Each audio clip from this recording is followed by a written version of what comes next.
Hoje a gente vai falar um pouco sobre produção de cerveja, as etapas, falar um pouquinho das escolas cervejeiras ao redor do mundo e, claro, dicas de algumas cervejas também. Tudo isso enquanto eu faço cerveja junto com vocês. O meu nome é Júnior Botura e eu convido você a criar novos hábitos e começar o que não tem preço.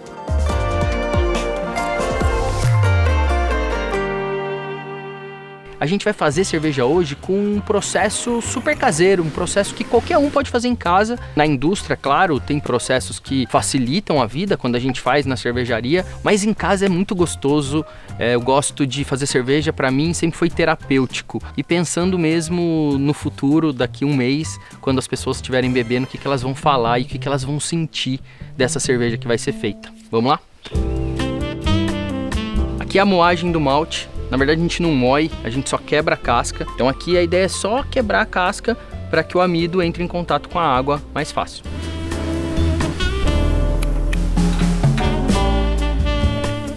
E o que é legal dessa parte do processo é o aroma, que a gente já começa a sentir esse cheiro de grão, esse cheiro de pão. É uma delícia essa etapa do processo, que é a mostura. Bom, aqui eu estou fazendo o processo de clarificação. A gente vai separando as partículas mais grossas para quando a gente for transportar para a fervura não passar nada de sólido. E se você se interessou e quer começar um novo hábito fazendo cerveja, tem várias formas de você começar. Esse aqui é a Bíblia, é o que é considerado o livro que todo cervejeiro caseiro deveria ler antes de começar a fazer cerveja, porque é um livro que ele é muito didático, é o How to Brew do John Palmer, e ele tem muita informação básica para você fazer a cerveja ficar bem legal logo da primeira vez. Bom, a cerveja continua aqui no processo e agora chegou a etapa da fervura. Ela está começando a ferver e a gente vai fazer a primeira lupulagem, que é jogar esse lúpulo que vai trazer o amargor para a cerveja. Essa é uma etapa muito legal do processo porque vem mais aroma, vem essa mistura do malte de chocolate e o lúpulo tudo junto. O ambiente fica com um perfume muito gostoso, é muito legal. Você pode se perguntar, se o processo básico de fazer cerveja é o mesmo, como é que existem tantos estilos, tantos sabores, aromas? Existem escolas cervejeiras.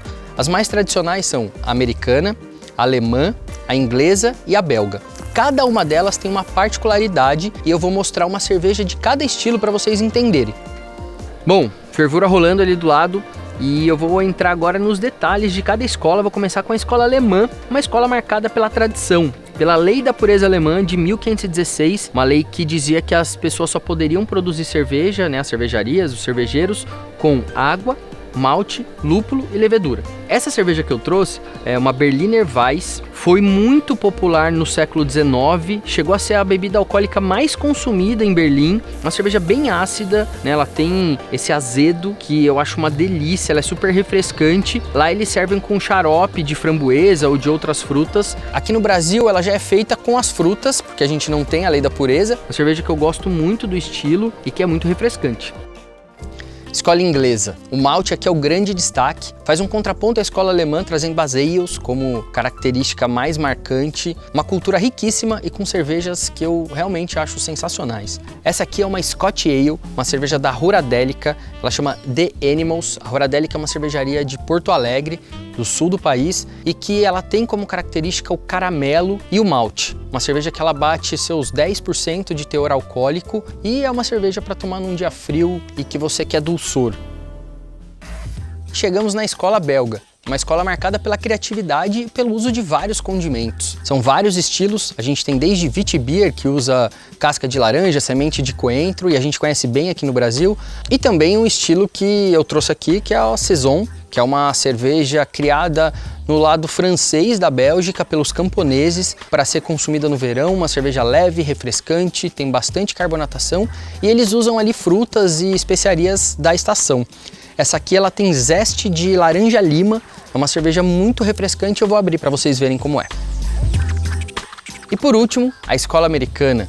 Uma escola que tem influência da escola inglesa, mas que vê no lúpulo e nas técnicas de lupulagem a sua maneira de se diferenciar. Eu trouxe aqui para exemplificar isso o extremo da lupulagem, que é uma New England IPA, tá? Uma cerveja que ela tem cargas massivas de lúpulo, principalmente durante a fermentação e no dry hopping, que é depois que a cerveja está pronta. Uma cerveja que ela tem uma textura veludada, ela é turva e ela tem bastante lúpulo de aroma. Então uma cerveja que ela tem um drinkability muito bacana, porque ela é muito aromática e que geralmente tem um amargor mais baixo.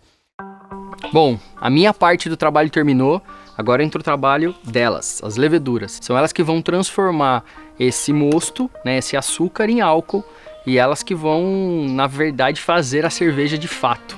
E aí daqui uns 40 dias, quando terminar esse processo, a gente vai tomar. É uma European Dark Lager, uma cerveja que vai ficar muito cremosa, muito gostosa, tem uma complexidade do malte chocolate, uma cerveja escura, mais leve. E agora é só esperar pra gente provar essa delícia que eu acho que vai ficar essa cerveja. Pessoal, que dia legal! Foi muito bacana. Eu acho que falar sobre criar novos hábitos é isso. Hoje eu resgatei um hábito. Fazia muito tempo que eu não fazia cerveja em casa. Tô super feliz. O mundo da cerveja artesanal é um mundo de experimentação, um mundo que você pode ir descobrindo aos poucos para entender como que cada cerveja pode encaixar no seu momento, no seu dia, para você ter momentos, como eu tive agora, momentos que não tem preço.